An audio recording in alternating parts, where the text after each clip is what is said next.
Welcome back to Charlie and the Chocolate Factory. This is Chapter 13, The Big Day Arrives. The sun was shining brightly on the morning of the big day, but the ground was still white with snow and the air was very cold.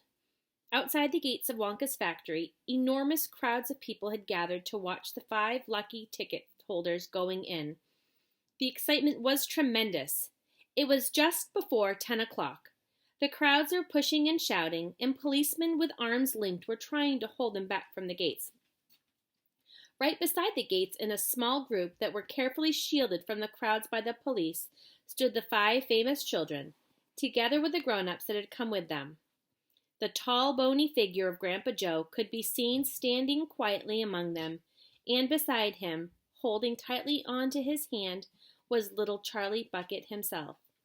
All the children, except Charlie, had both their mothers and fathers with them, and it was a good thing that they had. Otherwise, the whole party might have got out of hand. They were so eager to get going that the parents were having to hold them back by force to prevent them from climbing over the gates. "Be patient," cried the fathers. "Be still. It's not time yet. It's not 10 o'clock.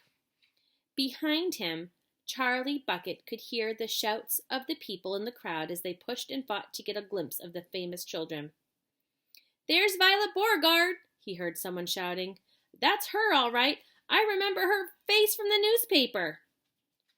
"And you know what?" shouted somebody else.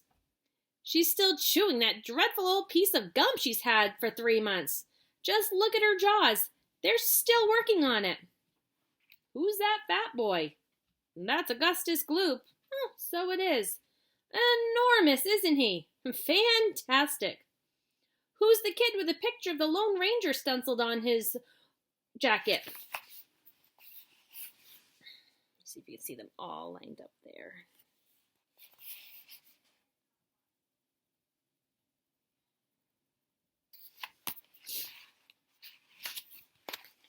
"Well, that's Mike TV. He's the television fiend." "He must be crazy. Look at all those toy pistols he's got hanging all over him." "The one I want to see is Veruca Salt," shouted another voice in the crowd. "She's the girl whose father bought up 500,000 chocolate bars and then made the workers in his peanut factory unwrap every one of them until they found a golden ticket. And he gives her anything she wants. Absolutely anything.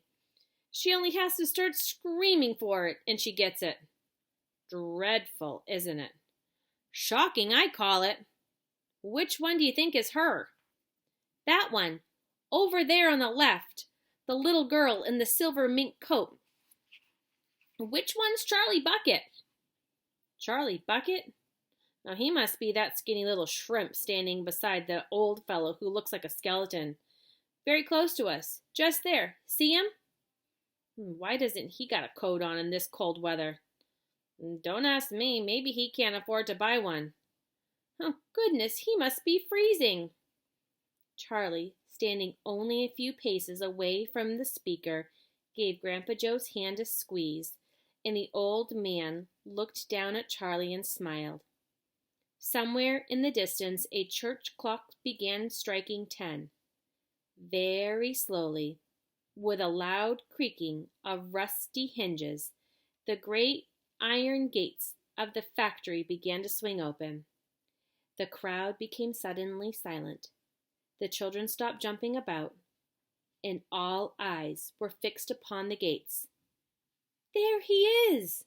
somebody shouted. "That's him!" And so it was. And I bet by now you can guess who he is. But we will find out in Chapter 14, which is titled Mr. Willy Wonka.